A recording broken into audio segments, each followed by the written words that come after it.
Good morning सभी को। JEE mains बहुत जल्द आने वाला है। 21 से आपका पेपर शुरू हो जाएगा।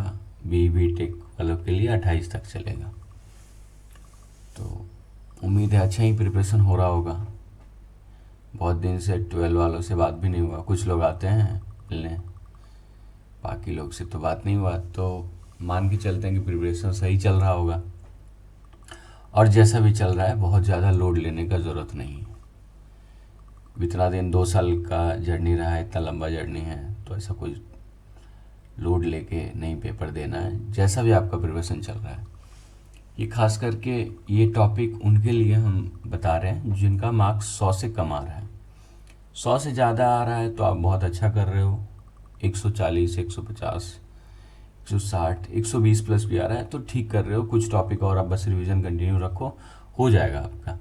और क्योंकि ये पहला पेपर है, इसके बाद फिर एक और पेपर होगा अप्रैल में, तो अगर यहाँ पे 100 प्लस ज़्यादा आ रहा है तो धीरे धीरे बढ़ जाएगा। 100 से कम आ रहा है जिनका, उनके साथ फिर बाद में ये प्रॉब्लम होता है। जैसे मान के चलो 80-90 नंबर है या 70 नंबर है, तो एक ना गिल्ट रहता है कि हाँ कुछ एफर्ट और मार लेते तो मार्क्स आ जाता अच्छा, और आ भी जाता। अभी क्या है कि जिनका 100 से कम आ रहा है मार्क्स, तो कभी भी ऐसा टारगेट नहीं करना है आपको कि हमको फिजिक्स में अगर 25 सवाल है, मैथ में 25 है, केमिस्ट्री में 25 है, तो हमको 25 बना के लाना है या 25 अटैम्प्ट करना है। ऐसा नहीं सोचना है, ना ही बना के आना है 25। अगर आपका लगभग हर पेपर में 100 से कम आया है, 70 मार्क्स, 60 मार्क्स, 50 मार्क्स, 40 मार्क्स, ठीक है, जितना भी आ रहा है आपका, तो आपको ना टारगेटेड चैप्टर का प्रिपरेशन करना है। और ख़ास करके अभी मान के चलो आज 14 तारीख है, तो कितना ही 7 दिन और बचा। 21 से अगर स्टार्ट है तो जिसका मिनिमम उनका 7 दिन, अगर किसी का 28 को होगा तो फिर उनको 7 दिन और मिल गया, तो 14 दिन के आसपास है आपके पास। तो कुछ ऐसे 8-9 चैप्टर हैं पूरे फिजिक्स में, जो 11-12 जो 24-25 चैप्टर मानते हैं हम लोग, उन सभी में को अगर मिला दे तो आपको ना सिर्फ 8 से 9 ऐसा चैप्टर है। ये पढ़ा हुआ है आपका। हम ये नहीं बोल रहे हैं कि आपको ये फिर से पढ़ना है, ना ही ये कोई ऐसा कोई क्रैश कोर्स टाइप का है कि हम 7 दिन में जेई क्लियर कर सकते हैं जीरो लेवल से। नहीं, क्योंकि आपका लेवल तो जीरो नहीं होगा। अगर आप 12 में हो तो कुछ ना कुछ तो पढ़े होगे। फिर भी ऐसा मान के चले कि अगर 100 मार्क्स से कम है तो आप अच्छा मार्क्स ला सकते हो। मतलब इतना कि आप कम से कम इस एग्ज़ाम के बाद ना एक निश्चिंत हो जाओगे कि ठीक है, स्टार्टिंग में तो एनआईटी मिल ही सकता है, शुरू में एनआईटी मिल सकता है। इसके बाद फिर दूसरा पेपर है, उसका प्रिपरेशन करना, फिर जे एडवांस के बाद में। तो 100 से कम आ रहा है तो आप ज़्यादा फोकस करो मेंस पे। तो 8-9 टॉपिक है, जिसमें 8-9 टॉपिक हम कुछ डिसाइड किए हैं चैप्टर वाइज। चैप्टर वाइज अगर देखा जाए तो ऐसा सेलेक्ट किए हैं कि कई बार ऐसा है कि जो आप 11th में टॉपिक पढ़े होगे वो आपको 11th में मुश्किल लगा होगा बहुत ज़्यादा, लेकिन जब आप 12 में जाके उसी का रिवीजन करते हो तो आपको लगता है कि उतना ही मुश्किल नहीं था, वहाँ पे थोड़ा सा पढ़ लेना चाहिए था। ऐसा होता है बहुत सारा चैप्टर में, क्योंकि 11th में लोग 10th से आ रहे होते हैं तो थोड़ा सा माइंड भी ग्रोथ उतना नहीं रहता है। अभी वही चीज़ ज़्यादा समझ में आएगा जितना पहले आता था। वो एग्जैक्टली वही चीज़ उस लेवल से ज़्यादा समझ आएगा। यानी आप सिर्फ नोट्स पढ़ोगे तो आपका काम हो जाएगा। तो अभी हम आपको 9 चैप्टर, और किसी का कुछ चैप्टर पहले से अच्छा है तो बहुत अच्छी बात है, नहीं भी अच्छा है तो आप 9 चैप्टर हम बता रहे हैं। 8 से 9 चैप्टर, 4 से 5 11th का और 4 से 5 12 का, ठीक है। 12 में तो कम ही चैप्टर है, तो 12 का हम 4 ही चैप्टर आपको सजेस्ट कर देंगे, और 11th का 4 से 5, क्योंकि 11th में छोटे छोटे चैप्टर भी हैं। तो सबसे पहला तो हमेशा से बोला जाता है, और ये पहला चैप्टर भी है, यूनिट एंड मेजरमेंट। तो अगर फर्स्ट चैप्टर का बात करें तो पहला चैप्टर आपका रहेगा यूनिट एंड मेजरमेंट। तो जिनका प्रिपरेशन हो चुका है अच्छी बात है, नहीं हुआ है तो यूनिट एंड मेजरमेंट पूरा नहीं बोलेंगे, फिर से वही बात, पूरा नहीं करना है। अभी आप जिस लेवल पर हमेशा ना 100% करने का कोशिश नहीं करना। मतलब हम जेई मेंस और जे एडवांस इन सभी पेपर का बात कर रहे हैं कि हमको 25 सवाल नहीं बनाना। ये आप पहले खुद को समझाओ कि हमको 25 सवाल नहीं बनाना है। 100 से ज़्यादा आ रहा है टोटल मिला के, अगर मान के चलो 100 200 आ रहा है मार्क्स, 180 आ रहा है, तो आप 25 का टारगेट है तो कोई दिक्कत नहीं, पर हम 100 से कम वालों के लिए बोल रहे हैं। आपका काम है पेपर में हमेशा पहले सेलेक्ट कर लेना कि हम कितना सवाल बनाएंगे।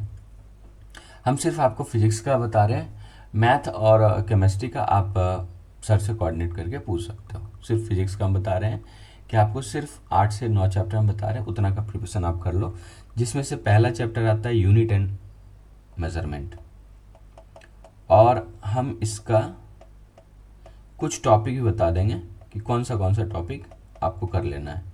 यूनिट एंड मेजरमेंट का सबसे पहला जो टॉपिक है वो है वर्नियर कैलिपर। जैसे अगर हम बात करें, कुछ टॉपिक हम आपके लिए लिख के रखे, वही 9 टॉपिक, और उसमें भी सब टॉपिक वाइज, तो सब टॉपिक वाइज हम आपको बता रहे हैं। तो सबसे ज़्यादा इंपॉर्टेंट देना आपको 11th का अगर कोई टॉपिक है यूनिट, क्योंकि इंपॉर्टेंट इसलिए बोल रहे हैं, हर सवाल का तो 4 ही मार्क्स मिलना है, ठीक है, हल्का हो या भारी, उससे कोई लेना देना नहीं है।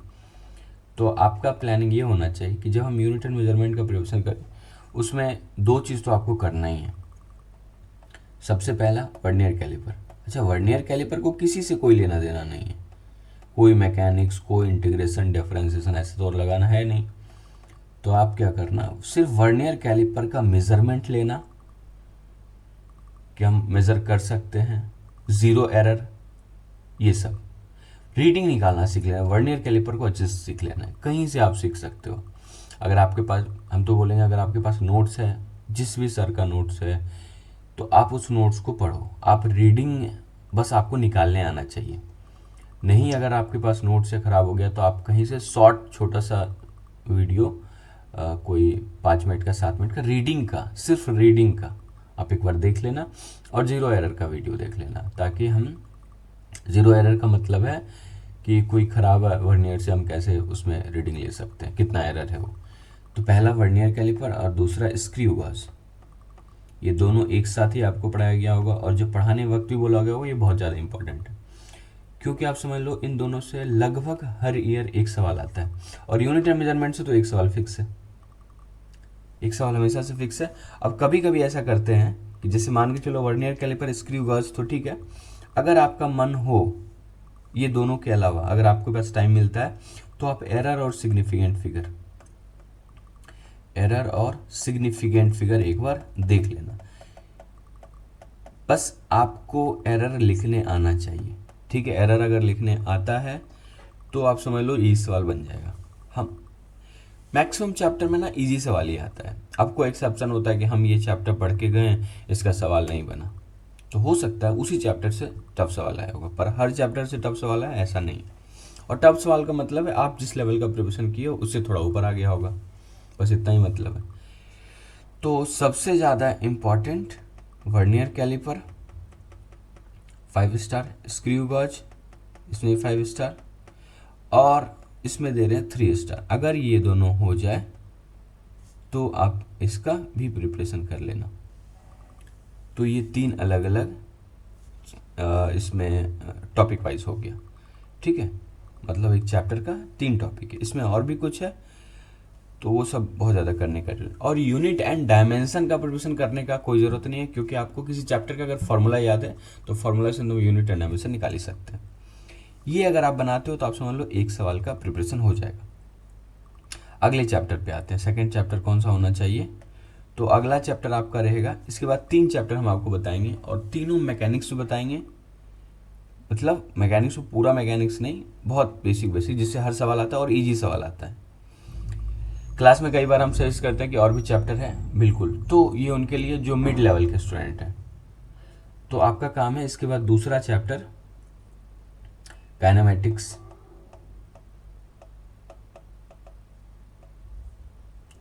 काइनेमेटिक्स और न्यूटन लॉ ऑफ मोशन, और तीसरा चैप्टर रहेगा work, power and energy, WP। और सब तो हो ही गया, सब नहीं हुआ, इसमें भी पूरा नहीं करना है आपको, बहुत कम ही चीज़ करना है। तो काइनेमेटिक्स, NLM और वर्क, पावर, एनर्जी, एक एक सवाल आप मान के चलो इन तीनों से आ जाएगा, और एकदम बेसिक लेवल का सवाल, कोई मुश्किल वाला सवाल आपको नहीं करना है। काइनेमेटिक्स का होता है तो कुछ टॉपिक हम काइनेमेटिक्स में लिख के रखें कि कौन सा टॉपिक आपके लिए इंपॉर्टेंट होगा। तो काइनेमेटिक्स में सबसे पहले एक सवाल तो हर साल आता है, ये आप मान के चलो। हम लोग सिर्फ जे मेंस लेवल का रिवीजन करेंगे, आपके पास नोट्स भी होगा, तो आप नोट्स का सिर्फ इजी सवाल का प्रैक्टिस करो। और ये सवाल हम टॉपिक बता दे रहे हैं, ये 3 चैप्टर का प्रिपरेशन करोगे तो मान के चलो 3 सवाल आपसे बन जाएगा। और ये पूरा नहीं करने बोलना है, तो लोड नहीं लेना है कि फिर से 3 चैप्टर लिखवा दिए। इसके अलावा 11th में हम कोई भी टॉपिक सजेस्ट नहीं करेंगे। थर्मोडाइनमिक्स का हम एक्सेप्शन डाल देंगे, अगर आपको करना होगा तो कर सकते हो, पूरे थर्मोडाइनमिक्स नहीं, उसमें 1-2 टॉपिक हम भी लिखवा देंगे, इतना ही। इसके अलावा हम कुछ नहीं बोलेंगे कि बाकी चैप्टर करो। तो अगर हम पहले बात करें काइनेमेटिक्स का, तो काइनेमेटिक्स में आपको, इसलिए हम काइनेमेटिक्स भी सर्च कर रहे हैं क्योंकि ये इस चैप्टर का नाम बच्चे लोग 9 से ही सुनते रहते हैं। 9th क्लास में भी काइनेमेटिक्स कुछ लेवल तक है वही। तो पहला आपको करना है इसमें topic equation of motion. Equation of motion का मतलब है वही 3 फॉर्मूला, v बराबर u plus A T, S बराबर U T plus half A T square और V square equal to U square plus 2s। इसको लगाने के लिए आपको आना चाहिए पहला।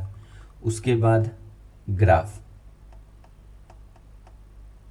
ग्राफ में 3 तरीके का graph, VT graph, XT graph और एटी ग्राफ, जिसमें सबसे ज़्यादा इंपॉर्टेंट है ये वीटी ग्राफ और एक्सटी ग्राफ। ठीक है, एटी ग्राफ भी आप कर लोगे तो अच्छी बात है। तो ग्राफ, इसके अलावा भी ग्राफ होता है, वो हम सजेस्ट नहीं कर रहे हैं। ग्राफ में सिर्फ ये 3 graph, velocity time graph, position time graph और एक्सेलरेशन टाइम ग्राफ, बस इतना ही। इतना देखोगे ना, आपको 15 मिनट भी नहीं लगेगा एक एक टॉपिक, जितना भी हम आपको सजेस्ट कर रहे हैं 15 मिनट से ज़्यादा नहीं लगेगा एक टॉपिक को प्रिपेयर करने में। 15 मिनट 20 मिनट कहीं से आप कर सकते हो, किसी भी सोर्स से, आपको सीखना है बस। ये हो गया। उसके बाद तीसरा जो टॉपिक है उसमें बहुत लोग का हालत ख़राब हो जाता है, जो है रिलेटिव मोशन। तो रिलेटिव मोशन सभी के लिए नहीं है, ठीक है। देखो, ये वाला टॉपिक सभी के लिए है, ये वाला टॉपिक भी सभी के लिए है, और रिलेटिव मोशन में हम चलो एक ही स्टार लगा दे रहे हैं। ये सब नहीं करना, जिनको समझ आता है वही करना, सिंपल सा बात है। तो अगर हम रिलेटिव मोशन का बात करें तो रिलेटिव मोशन में आप क्या क्या प्रिपेयर करोगे, तो इसमें 2-3 तरीके का बताए थे, रेनमैन, ठीक है, रिवर बोट। अगर समझ, अच्छा एक और बात, इसमें कोई मुश्किल सवाल नहीं करना है आपको, रिवर बोट का कोई मुश्किल सा सवाल करने लगे नहीं, एकदम इजी। रिवर बोट का 3 ही केस होता है, वही 3 केस आपको पढ़ना है। 3 केस अगर आपको याद होगा कि अगर हम नदी में सीधा तैरें, नदी के फ्लो के साइड से कुछ एंगल बना के 90 से कम तैरें और फ्लो के अपोजिट, 3 ही केस होता है। वही 3 केस आप किसी तरीके से एक बार देख लेना, इसमें मुश्किल से आपको आधा घंटा लगेगा। अगर आप कर सकते हो तो ही करना, नहीं तो हम 2 ही टॉपिक बोलेंगे, kinematics, equation of motion, graph, खत्म। इसके अलावा हम कुछ भी सजेस्ट नहीं करेंगे, इतना कर लेना, ठीक है। उसके बाद आते हैं एनएलएम वाले पार्ट पे, बस इतना ही। इसके अलावा कोई पार्ट है, कोई मुश्किल चीज़ है, आप उसको छोड़ लेना। जैसे हम बता रहे हैं, अब प्रोजेक्टाइल मोशन नहीं समझ आता है, छोड़ देना। समझ में आ रहा है तो अच्छी बात है, नहीं समझ में आ रहा है तो छोड़ देना। बन जा रहा है तो ठीक है, हम ये भी नहीं बोलेंगे कि आप फार्मूला याद कर लो, तब तो पूरा ही फिजिक्स याद कर सकते हैं, तो ऐसा नहीं है। सिर्फ इतना करो आप अच्छे से, प्रोजेक्टाइल छोड़ देना, एडवांस रिलेटिव मोशन छोड़ देना। कोई मुश्किल सा रिलेटिव मोशन का अगर सवाल क्लास में कराए होंगे, होता है ना velocity of separation, velocity of approach वाला सवाल, कंडीशन फॉर मिनिमम सेपरेशन, ये सब जो सवाल है वो आप कंप्लीटली अवॉइड कर देना। नहीं आता है जीरो तो आप जीरो ही रहना, तो उसको छोड़ दो। फिर कोई ग्राफ बेस्ड सवाल है कि कोई कैलकुलस बेस्ड सवाल कराते हैं ना, कि कोई पार्टिकल यहाँ से यहाँ चला, आप उसका ग्राफ ड्रॉ करो, उसमें पैराबोलिक कोई कर्व बनता है, तो पोजीशन टाइम ग्राफ, ये सब, वो सब आपको कंप्लीटली अवॉइड कर देना, ठीक है। हर साल एक सवाल आता है, आप किसी भी ईयर का बात करो, 19, 20, 21, 22, 23, 24, हर ईयर एक सवाल आता ही है, और इसी लेवल से आता है। ये फिल्टर कैसे किया गया आप समझो, जिस भी ईयर से सवाल आया है ना, उस ईयर में मैक्सिमम कौन सा टॉपिक कवर किया गया, और वो इजी लेवल का, वो यही सब टॉपिक है, तो आप प्रोबेबिलिटी के हिसाब चलो तो यही सब आना चाहिए। अब आप बोलोगे कभी कभी ऐसा हो जाए कि नहीं मुश्किल आ जाए, तो मुश्किल सारे चैप्टर का तो आएगा नहीं, और मान लीजिए आ भी गया कुछ चैप्टर का, एक आध चैप्टर का, तो हो सकता है किसी चैप्टर से आसान सवाल भी आ जाए जो आप नहीं तैयारी करके गए थे पर वो बन गया। तो जैसे मान के चलो प्रोजेक्टाइल का आप तैयारी नहीं किए, पर थोड़ा मोड़ा आपको याद होगा, बेसिक्स अगर बन गया, टाइम ऑफ फ्लाइट फार्मूला ये सब कुछ आ गया तो बन सकता है। तो उसी हिसाब से एक सवाल हर साल आता है। अब थर्ड चैप्टर है हमारा Newton law of motion. Newton law of motion में बहुत सारा सवाल हुआ है, अलग अलग तरीके का। आपके पास नोट्स होगा या पढ़ाई की होगी तो अलग अलग तरीके का आपको सवाल मिला होगा न्यूटन लॉ ऑफ मोशन में। आपको बेसिक थ्योरी जान लेना है इनर्शिया का, न्यूटन का जो 3 लॉ है वो उसका बेसिक थ्योरी। तो लॉज जो 3 लॉ है उनके बारे में बेसिक थ्योरी। बेसिक थ्योरी मतलब उसके साथ थोड़ा एग्जाम्पल, बस आप समझ लेना। कहीं पे आप पढ़ना कि न्यूटन का 3 लॉ एक जगह पे कहीं पे दिया हुआ हो तो उसको पढ़ लेना, मुश्किल से आपको 10 मिनट लगेगा, उससे ज़्यादा नहीं लगेगा।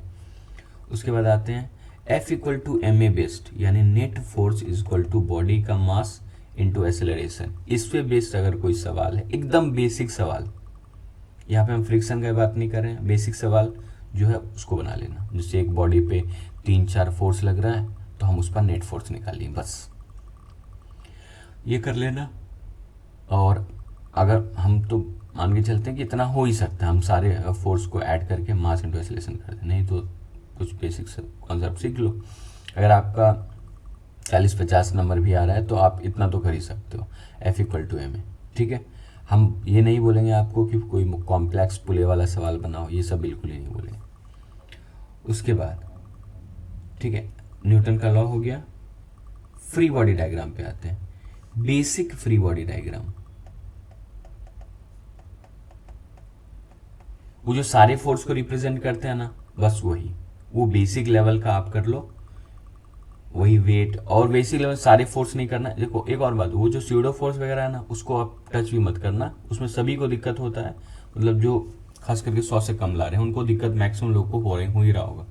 तो हम बोल रहे हैं स्यूडो फोर्स, सर्कुलर मोशन, ये सब अभी आप कंप्लीटली अवॉइड कर दो। तो इसमें नेट लॉज ऑफ मोशन का बेसिक थ्योरी कहीं से पढ़ लो, एनसीईआरटी मॉड्यूल या कहीं सर्च करके देख लो। Net force into mass into acceleration वाला जितना भी बेसिक प्रॉब्लम कराएं, 1 ब्लॉक 2 ब्लॉक, बस उतना ही, उससे ज़्यादा करने का जरूरत नहीं है। और पुले वाला अगर कोई सवाल सिंपल, एक पुले वाला, उससे ज़्यादा नहीं करना है। उसके बाद फ्रिक्शन पे आते हैं। तो फ्रिक्शन से आपको क्या करना है, सिर्फ कुछ ही टॉपिक डायरेक्ट आपको जो जितना ही फ्रिक्शन वाला सवाल है, फ्रिक्शन वो समझ सकते हैं, दिक्कत हो सकता है। तो आप इसमें क्या करना, फ्रिक्शन वाले में बस स्टैटिक फ्रिक्शन और काइनेटिक फ्रिक्शन कब कब लगता है, ठीक है, वो एक बार सीख लेना। मतलब स्टैटिक फ्रिक्शन और काइनेटिक फ्रिक्शन का डायरेक्शन निकालना और मैग्नीट्यूड हम कैसे निकालते हैं। जैसे स्टैटिक फ्रिक्शन हमको पता है सेल्फ एडजस्टेबल फोर्स है, तो वैसे ही काइनेटिक फ्रिक्शन कांस्टेंट फोर्स है। बस ये निकालना सीख लेना, डायरेक्शन निकालना सीख लेना, बस। कोई फ्रिक्शन का कॉम्प्लेक्स प्रॉब्लम नहीं कि एक चेन वाला सिस्टम है, टेबल पे रखा हुआ है, गिरेगा तो कुछ, वो सब नहीं करना है आपको। बहुत simple, 1 block 2 block, maximum 2 block तक जाना है, नहीं तो 1 ब्लॉक पे भी आप कम से कम इतना प्रिपरेशन कर लेना, ठीक है। फिर चौथा, टेंशन का बेसिक प्रॉब्लम, इतना आपको सॉल्व करना। बेसिक प्रॉब्लम मतलब सिंगल पुले, बस सिंगल पुले प्रॉब्लम करो, उससे ज़्यादा मत करो। आपको किस किस चीज़ से बचना है एलएम में, सर्कुलर मोशन अगर आपको नहीं आता है आप अभी छोड़ देना। स्यूडो फोर्स नहीं आता है, छोड़ देना। अगर आता है तो अच्छी बात है, नहीं आता है तो छोड़ देना। मल्टीपल प्रॉब्लम नहीं, हटा देना है। इंक्लाइन प्ले पे जो पुले वगैरह लगा रहता है वो छोड़ देना। हाँ, इंक्लाइन प्लेन का कुछ सवाल देख लेना, बस इंक्लाइन प्लेन पे जो ब्लॉक रखते हैं तो उस पर स्टैटिक काइनेटिक फ्रिक्शन का कॉन्सेप्ट वो बस देख लेना, ठीक है। पुले इंक्लाइन प्लेन पे लगा हुआ है वो सब आप कंप्लीटली अवॉइड कर देना। मतलब ये सारे टॉपिक के अलावा ना, ये जो हम आपको बताया ना, ये आपके पूरे चैप्टर का 30% भी नहीं है। अगर आप टफनेस लेवल देखो तो उसमें बड़े बड़े सवाल हुए होंगे, तो आपको ये पूरा नहीं करना है, बहुत बेसिक सा, इतना, ये 30% भी नहीं, इतना आप कम से कम करके जाना। एक सवाल हर साल लगभग आता है और वो बहुत बेसिक सा सवाल रहता है। फिर आते हैं वर्क पावर एनर्जी पे। चौथा है work power energy. Work power energy में आप क्या करो, हम ये नहीं बोलेंगे कि आप पूरा वर्क पावर एनर्जी करो, कुछ टॉपिक है जैसे हम बता दे रहे हैं वर्क पावर का आपको कितना करना है। तो वर्क पावर में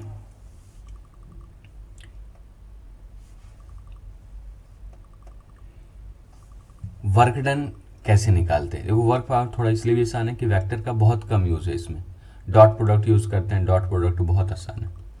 तो आप वर्क डन निकालना और पावर का कॉन्सेप्ट, तो इसमें वर्क डन भी किन किन फोर्स की वजह से, gravitational force, tension, spring force का अगर आप रिमूव कर सकते हो क्योंकि न्यूटन लॉ में स्प्रिंग फोर्स नहीं बोले हैं तो हटा देना है।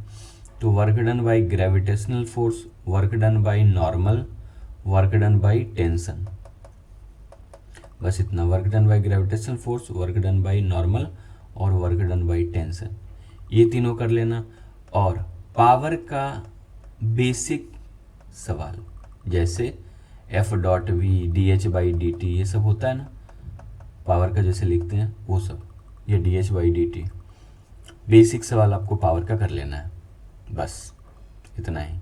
वर्क डन का ये 3-4 वर्क डन, पावर का बेसिक सवाल।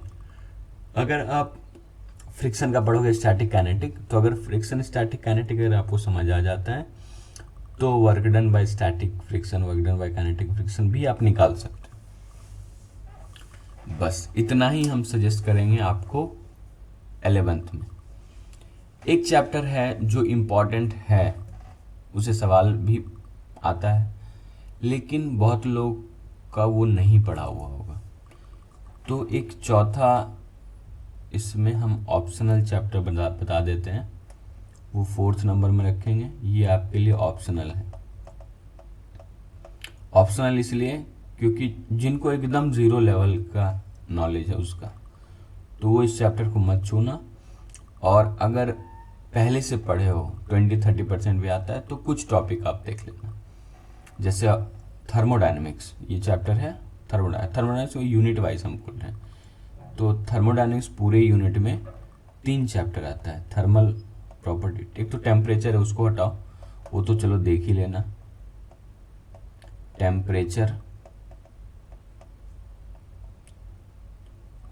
उसके बाद कैलोरीमेट्री पढ़ते हैं, तो कैलोरीमेट्री नहीं आएगा बहुत लोग को, अगर वो एकदम जीरो से किए हैं तो फिर उनको पूरा ही पढ़ना पड़ेगा, तो उसमें मुश्किल है कैलोरीमेट्री पढ़ने में।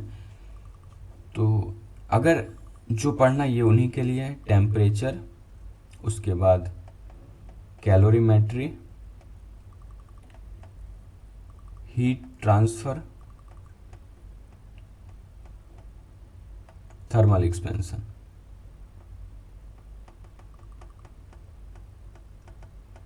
ठीक है।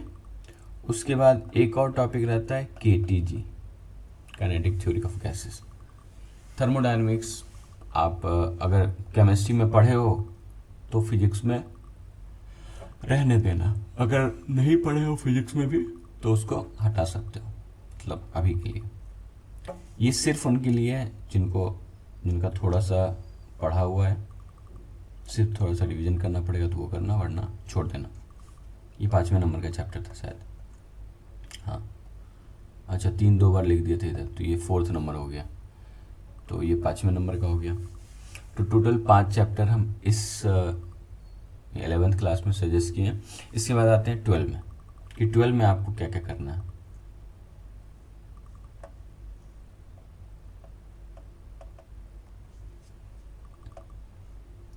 ट्वेल्व का चैप्टर का अगर हम बात करें तो इसमें कितना चैप्टर है जो आपके लिए इम्पोर्टेंट है। हमको पता है इलेक्ट्रोस्टैटिक तो बहुत इम्पोर्टेंट है, पर अभी के टाइम के हिसाब से कि 7-10 दिन में आप इलेक्ट्रोस्टैटिक करोगे वो है भी नहीं इतने कम टाइम के लिए, तो आप इसलिए पहला चैप्टर चूज करना करंट इलेक्ट्रिसिटी,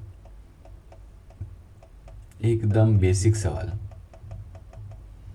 करंट इलेक्ट्रिसिटी का कौन सा टॉपिक, तो ओम्स लॉ, वही V=IR, ठीक है। सीरीज एंड पैरेलल,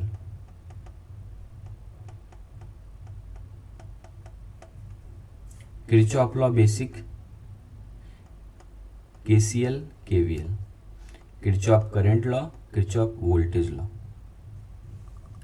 बेसिक कि हम लूप में कैसे लगाते हैं केसीएल केवीएल, क्योंकि करंट इलेक्ट्रिसिटी ऑलरेडी आप एक बार 10th में जी सुने हो इसका, तो 12 में, और ये बहुत कम ही लोग को मुश्किल लगता है ये चैप्टर, क्योंकि मैक्सिमम लोग को ये चैप्टर आसान लगता है और इसको करना भी बहुत आसान है। तो ये अगर चैप्टर का प्रिपरेशन करते हो ना, तो आप इतना ही करना कि 3 से 4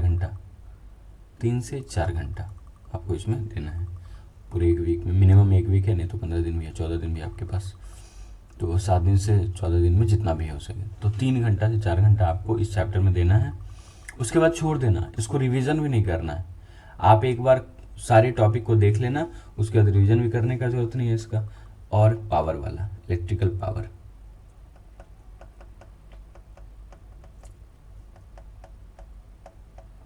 तो इतना का प्रिपरेशन आप कर लेना, ठीक है। लास्ट 6 to 7 ईयर में ना मैक्सिमम सवाल ना इन्हीं सब से आया है, तो एक सवाल यहाँ से आ ही जाएगा, ठीक है। इलेक्ट्रिकल मेजरिंग डिवाइस के लिए हम बहुत ज़्यादा आपको फोर्स नहीं करेंगे। इलेक्ट्रिकल मेजरिंग डिवाइस करना है तो कर सकते हो, अगर आपका अच्छा है तब तो ठीक है। जिनका 0 लेवल का, ये उनके लिए बता रहे हैं।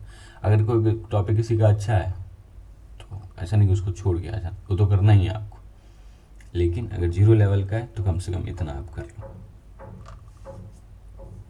ये हो गया इलेक्ट्रिक करंट। इसके बाद आपको आ जाना है ऑप्टिक्स पर। यूनिट एंड मेजरमेंट तो हम बता ही चुके हैं। क्या ऑप्टिक्स पूरा करेंगे? तो बिल्कुल नहीं, पूरा हो भी नहीं सकता इतना जल्दी 0 लेवल से। बेसिक ऑप्टिक्स करना है। क्या क्या करना है? आधा ऑप्टिक्स ही करना है आपको। पहला, मिरर फार्मूला।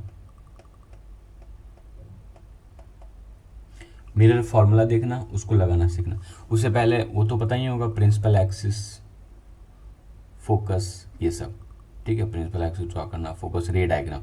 रे डायग्राम में वही 3-4 जो रे डायग्राम ड्रॉ करते हैं। अगर हम मिरर का बात करें तो सेंटर ऑफ कर्वेचर से पहले, सेंटर ऑफ कर्वेचर पे, सेंटर ऑफ कर्वेचर से फोकस के बीच, फोकस पे, फिर फोकस से पोल के बीच। तो ये 4-5 रे डायग्राम आप सीख लेना। रे डायग्राम के साथ हम बोल रहे हैं, तो पहले इसके रे डायग्राम लिख लो। रे डायग्राम के बाद मिरर फार्मूला, मिरर फार्मूला के बाद लेंस फार्मूला। कर्व सरफेस आप छोड़ सकते हो, कर्व सरफेस का सवाल कंपेरेटिवली टफ रहता है, कम ही पॉसिबिलिटी है वो आने का। तो रे diagram, mirror formula, lens formula, और इसमें हाँ, अगर मिरर फार्मूला जिसे हम पढ़ेंगे तो उसमें मैग्निफिकेशन आता है ना, तो इसके साथ मैग्निफिकेशन भी आप ले लो, इन दोनों का मैग्निफिकेशन। और फार्मूला आपको बहुत आसान है, V/U, एक में प्लस V/U होता है, एक में माइनस V/U। तो मैग्निफिकेशन कि कितना टाइम्स ना इमेज मैग्नीफाई हुआ है। तो ये 4 सब टॉपिक है इस चैप्टर का, ये आपको प्रिपेयर करना है। तो ये हो गया सेकंड। 2 चैप्टर 12 में बता दिए। थर्ड पे आते हैं। थर्ड आप कर लेना सेमी कंडक्टर।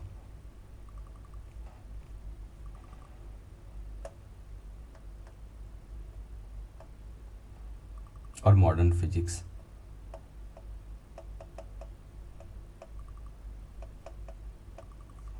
और फोर्थ है मॉडर्न फिजिक्स। मॉडर्न फिजिक्स तो आपको हर कोई सजेस्ट करेंगे, क्योंकि ये बहुत आसान है। आप देखे भी होंगे इसके चैप्टर में ना आपको बहुत ज़्यादा टाइम ही नहीं लगता। क्लास में भी 2-2, 3-3 लेक्चर, एक लेक्चर, 2-2 लेक्चर में ना ये सब टॉपिक को कवर किया जा सकता है। तो अगर हम सेमी कंडक्टर का बात करें, तो सेमी कंडक्टर में आपको क्या क्या करना है जो इम्पोर्टेंट है। आप सेमी कंडक्टर का पीएन जंक्शन का थ्योरी, एक और बात इसमें ना थोड़ा थ्योरी भी इम्पोर्टेंट है। तो आप या तो एनसीईआरटी से, एक बार बिल्कुल नहीं आता है तो पीएन जंक्शन, या तो कोई वीडियो सर्च करके देख लेना पीएन जंक्शन बेस्ड, कि पीएन जंक्शन क्या होता है और कैसे काम करता है वो चीज़।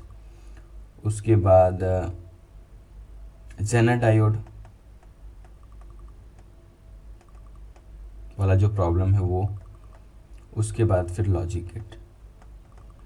लॉजिक गेट सबसे ज़्यादा इम्पोर्टेंट है, इससे कोई कॉम्प्रोमाइज़ नहीं है। लॉजिक गेट आपको करना ही करना है, पीएन जंक्शन और जेनर डायोड। ये 3 सब टॉपिक कर लेना आप मॉडर्न इसमें सेमीकंडक्टर में।